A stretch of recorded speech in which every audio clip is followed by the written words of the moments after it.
Bonsoir, bonjour ou bon après-midi selon le coin du monde où vous vous trouvez. Bonjour à vous qui nous suivez à partir des États-Unis d'Amérique, du Canada et ailleurs sur le continent américain. Bonsoir vous qui êtes en Europe, en Asie et en Océanie. Bonsoir à vous qui êtes dans la région des Grands Lacs.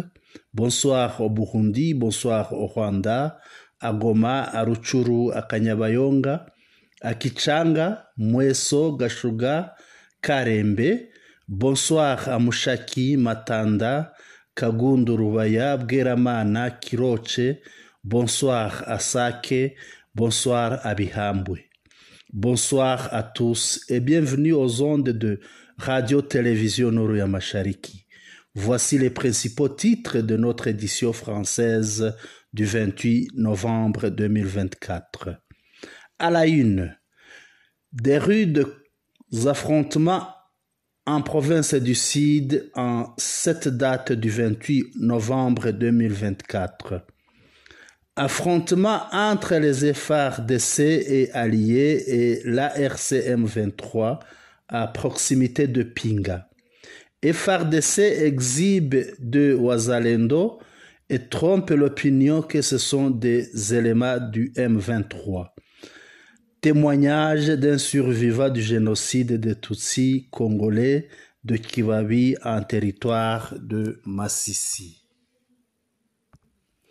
Voici le développement des principaux titres. Des rudes affrontements en province du Sud Kivu en cette date du 28 novembre 2024. Les affrontements sont signalés à Kalingi aujourd'hui, jeudi le 28 novembre 2024, depuis 5 heures du matin. Ces affrontements opposent les éléments des FARDC contre les Twirwaneho. Kalingi, c'est dans le territoire de Mwenga, groupement Basimukinji 1. Les FARDC viennent de faire des mois voulant provoquer des affrontements entre elles et le groupe Twirwaneho. C'est alors aujourd'hui qu'elles ont lancé un assaut qui ne leur a été pas bénéfique. Les FARDC viennent de se laisser battre avec des pertes matérielles et en vies humaines. Nous vous livrons le contenu du communiqué du groupe Twirwaneho en rapport avec les affrontements d'aujourd'hui. Communiqué de presse numéro 3 novembre 2024, Twirwaneho.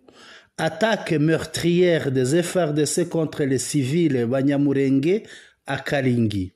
Twirwaneho dénonce un acte de barbarie. Le groupe d'autodéfense civile Twirwaneho alerte l'opinion nationale et internationale sur les attaques massives d'une extrême violence perpétrées par les éléments de la 34e brigade des forces armées de la République démocratique du Congo FARDC contre les populations civiles Banyamulenge dans des localités de Kalingi, Gitavi et Irundu, non loin de Minembwe Centre. Ce 28 novembre 2024, aux environs de 11 heures, un escadron de la mort fait des éléments des FARDC en provenance de Mikenge et de Minembwe Centre ont délibérément pris pour cible les habitants de cette localité, faisant de nombreuses victimes en vies humaines et d'importants dégâts matériels. Le macabre bilan sera communiqué de manière précise dans un plus bref délai. Ces attaques interviennent en pleine escalade de menaces verbales des autorités nationales contre la communauté Tutsi Banyamulenge, qualifiée de traître et vouée à l'extermination. Nous demandons à la communauté internationale de condamner fermement ces actes barbares et de mettre en œuvre des mesures urgentes pour mettre un terme à ces violences et garantir la sécurité de la population civile. Twirwaneho réitère son engagement à protéger les civils des massacres et adhère sans réserve au principe de l'autodéfense civile face à toute menace existentielle pesant sur la communauté Banyamulenge et les autres communautés de la région. Fait à Minembwe le 28 novembre 2024 pour le groupe d'autodéfense civile Twirwaneho. Kamasa Ndakize Welcome, coordinateur. Affrontement entre les FARDC alliés et l'ARCM 23 à proximité de Pinga. En la date du 27 novembre 2024, aux environs de Pinga, les FARDC ont tenté de s'infiltrer à Burenga, à l'endroit communément appelé Kukivumu Rwabugiri, à la croisée des rivières Osso et Mweso. Là, les FARDC alliés ont subi des frappes puissantes de la part de la RCM 23. Ont été anéantis sur le champ de bataille 24 éléments FDLR, 34 soldats FARDC, 19 éléments de l'armée burundaise et 16 éléments de CMC de Guido Chimilayi. L'ARC a capturé 4 éléments FDLR, 12 éléments FARDC, 23 éléments de CMC du général autoproclamé Guido Chimilayi et 4 éléments de l'armée burundaise et a récupéré 6 mitraillettes, 7 lance-roquettes et une cinquantaine des armes Kalachnikov ou AK-47 et plusieurs cartouches de type variés. FARDC exhibe 2 Wazalendo et trompe l'opinion que ce sont des éléments M23. Ces éléments venaient de Rushayou et sont passés au camp des déplacés pour les fins personnelles. Les militaires et FARDC n'étaient pas informés de leur venue dans le camp des déplacés de Kanyaruchinya, dans le territoire de Nyiragongo, au nord Kivu.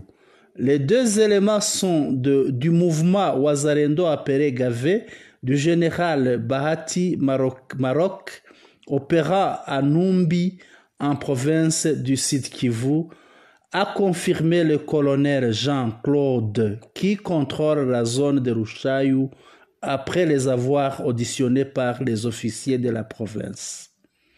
Ils avaient leurs ordres de mission bien identifiés et connus par les autorités militaires du Sud Kivu. Le colonel Jean-Claude affirme que les 2 éléments ne sont pas des Rwandais mais plutôt des Congolais du Sud Kivu.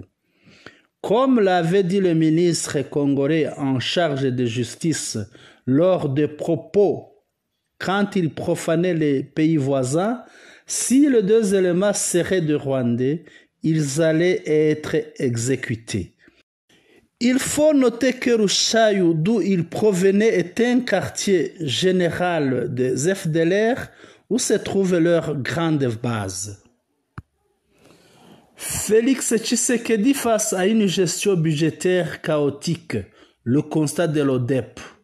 D'après l'Observatoire de la dépense publique ODEP en RDC, la gestion budgétaire sous Félix Tshisekedi de 2022 à 2025 est marquée par des budgets irréalistes, des dépassements fréquents, une corruption généralisée et des détournements de fonds. Le recours systématique au marché de gré à gré, l'absence de vision stratégique, des dépenses jugées incohérentes et une budgétisation incomplète aggravant la situation. Témoignage d'un survivant du génocide des Tutsis congolais de Kibabi en territoire de Massissi. Je cite, « Les Interahamwe FDLR et les Nyatura avaient envahi notre village de Kibabi à la recherche de tout Tutsi en disant qu'ils vont mettre fin à tous les Inyenzi, Kafar, qui ont résisté de ne pas rentrer au Rwanda, vivre avec leurs frères Tutsi là-bas. Ils ont massacré des Tutsis dans leurs maisons, leur bétail aussi, et d'autres pris et ligotés à la modèle de Kandoï. Enfants, femmes, vieillards, ainsi de suite. Il n'y avait aucune pitié. Il disait pourquoi nous sommes restés là-bas alors qu'il nous avait donné l'ultimatum de quitter pour aller au Rwanda chez notre père Kagame. Plusieurs avec qui nous étions pris dans nos maisons sont morts à cause de tortures faites avec des mitwanguillos, mortiers, pilons, en disant qu'ils vont nous moudre. Les militaires congolais étaient là-bas à Kibabi, mais ils nous regardaient simplement et d'autres aussi prenaient nos vaches et autres bétail, disant aussi que notre morphologie n'est pas congolaise et que nous devons partir au Rwanda. C'est là où on trouve de telles morphologies.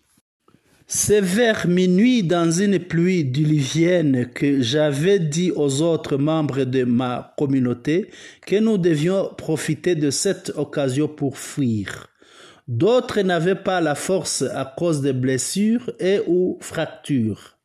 Moi j'avais un peu de force, mais je sentais déjà être touché au niveau de la colonne vertébrale. Alors j'étais obligé, malgré toutes les peines, de ramper peu à peu au point de sortir de leur cachot souterrain, en marchant toute la nuit avant d'être récupéré par un véhicule des humanitaires qui m'ont vu matinalement à côté d'une route où je me cachais. J'avais laissé plus de 250 Tutsis congolais, enfants, femmes et vieillards, dans les mains de ces Interahamwe et Nyatura.